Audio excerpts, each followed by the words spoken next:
नमस्कार दोस्तों, आप देख रहे हो सोराइसिस ट्रीटमेंट इंडिया। मेरा नाम है डॉक्टर सम्यक धवन और मैं हूं एमबीबीएस कंसल्टेंट इस यूट्यूब चैनल पे।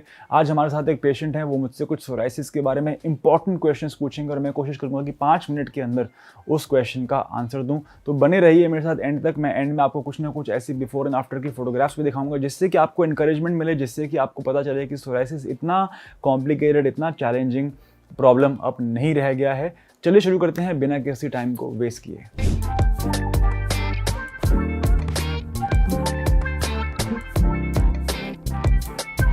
राइट गाइस, बहुत ही इंपॉर्टेंट क्वेश्चन पूछा है पेशेंट ने। वो पूछ रहे हैं कि हर बार सर्दियों में उनकी बीमारी पलटी क्यों मार जाती है। आई एम श्योर ये बहुत सारे लोगों का यही प्रश्न होगा। तो चलिए मैं इस क्वेश्चन को आंसर करने की पूरी कोशिश करता हूँ एक साइंटिफिक तरीके से एज एन एमबीबीएस डॉक्टर।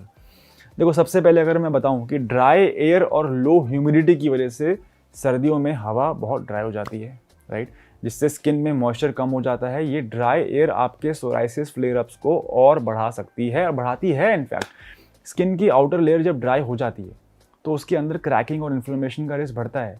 यही रीज़न है कि सोराइसिस के सिम्टम्स को और भी ज़्यादा क्यों हो जाते हैं विंटर्स में। सेकंड अगर मैं बात करूं तो वो है लैक ऑफ सनलाइट। दूसरा कारण यही तो है कि सनलाइट ना होने की वजह से हमें यूवी रेज नहीं मिलती हैं। जब यूवी रेज नहीं मिलती हैं तो हमारे बॉडी के अंदर स्किन में विटामिन डी नहीं बनता है। हमको कितनी अच्छी तरीके से पता है गाइज आपको, अगर आप एक रेगुलर सब्सक्राइबर हैं इस चैनल पे। और अगर आप नहीं हैं तो प्लीज़ सब्सक्राइब कर लीजिए, क्योंकि ऐसी बहुत सारी इन्फॉर्मेशन मैं हर हफ्ते वेडनेसडे शाम 6 बजे और संडे शाम 6 बजे आपके लिए लेके आता हूँ। तो मैंने अपनी कई वीडियो में बोला है कि विटामिन डी से ही स्किन सेल्स की जो मल्टीप्लिकेशन की स्पीड है, जो स्किन सेल टर्नओवर जिसे हम कहते हैं, वो कंट्रोल रहता है। उसे कंट्रोल करने में एक ही विटामिन इंपॉर्टेंट है, दैट इज़ विटामिन डी।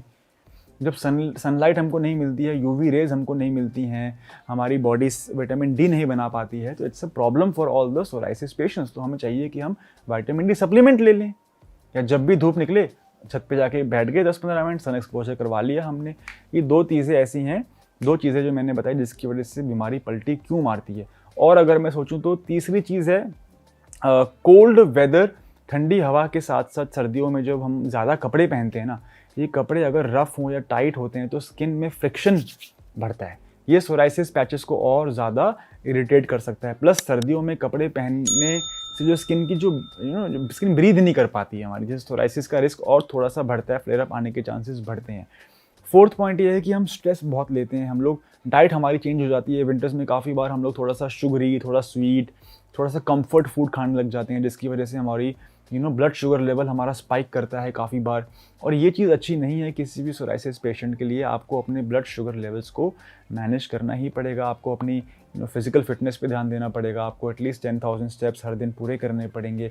आपको स्ट्रेस कम करना पड़ेगा, because as we all know psoriasis is a lifestyle disorder. Psoriasis भले ही ऑटो इम्यून कंडीशन है, माना मैंने, लेकिन लाइफस्टाइल कंडीशन की वजह से ही तो ये सारे फ्लेयर अप्स आ रहे हैं। तो अगर हम अपने लाइफस्टाइल को इम्प्रूव नहीं करेंगे गाइस, तो ये हर बार पलटी मारता रहेगा।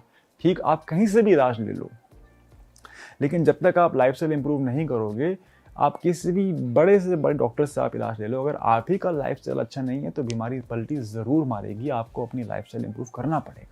पांचवी अगर मैं बात करूं तो वो होता है कि सर्दियों में हमारे ना पानी पीने का मन कम करता है। हम लोग उतना पानी नहीं पीते जितना कि हम समर्स में पीते हैं, जिसकी वजह से हमारी बॉडी के इंटरनल हाइड्रेशन तो कम होती ही है, हमारी स्किन की हाइड्रेशन भी कम हो जाती है।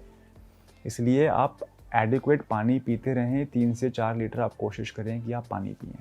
गाइज, ये था पेशेंट का सबसे पहला क्वेश्चन हमारे साथ कि आखिर सर्दियों में बीमारी पलटी क्यों मारती है। अब मैं आपको एक बोनस टिप देता हूँ। इस बार जब आप सर्दियों में नहाओगे, बहुत ज़्यादा गर्म पानी से मत नहाना, क्योंकि जब बहुत गर्म पानी से नहाते हैं और फिर वो पानी इवेपोरेट होता है तो वो जो स्किन का मॉइस्चर था उसको भी साथ में लेके इवेपोरेट हो जाता है। स्किन, आपने भी नोटिस किया होगा, जब बहुत गर्म पानी से नहा के बाहर निकलते हैं तो स्किन और ज़्यादा ड्राई हो जाती है। तो बहुत गर्म पानी से ना नहाएं, गुनगुने पानी से आप नहाएं अगर आपको सोराइसिस की परेशानी है, और 2 से 3 बार दिन में अपने स्किन को मॉइस्चराइज करते रहें। गाइस, ये थी आज की वीडियो। आप देख रहे हो सोराइसिस ट्रीटमेंट इंडिया। वीडियो अगर आपको अच्छी लगी हो, टिप्स अगर आपको अच्छी लगी हो, आंसर्स मेरे अच्छे लगे हो, तो प्लीज़ एक लाइक ज़रूर दें। धन्यवाद।